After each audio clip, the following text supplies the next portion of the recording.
প্রিয়তমা ছবিতে সুপারস্টার শাকিব খান বৃদ্ধ সেজে চমকে দিলেও এবারের দেশসেরা রাজকুমার ছবিতে বৃদ্ধ সেজে চমকে দিয়েছে নায়িকা মাহিয়া মাহি। রাজকুমার সিনেমার শাকিব খানের মা হয়েছেন মাহি।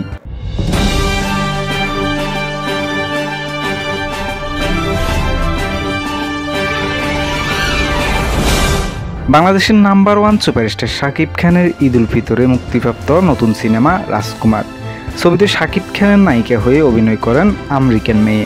তবে নায়ক শাকিবের মা সেজেছেন দেশের আলোচিত অভিনেত্রী নায়িকা মাহিয়া মাহি। এ প্রথম রাজকুমার সিনেমায় মাহির বৃদ্ধ সেজে অভিনয় দেখে তোলপাট শুরু হয় সিনেমা হলগুলোতে।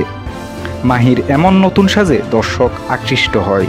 তবে রাজকুমার সিনেমায় মাহির অংশগ্রহণ আগে থেকে জানা ছিল না দর্শকদের। রাজকুমার মুক্তির দুদিন আগেও মাহির কোনো ছায়া পাওয়া যায়নি। সিনেমার কোনো ব্যানারে মাহির ছবি দেওয়া হয়নি। সিনেমা দেখতে গিয়ে দর্শক মাহির অভিনয় দেখতে পেরেছে, যার কারণে দর্শক হলে কোলাহল শুরু করে। অনেকেই বলেন মাহিয়া মাহি রাজনীতি নিয়ে ব্যস্ত থাকতে দেখা গেছে।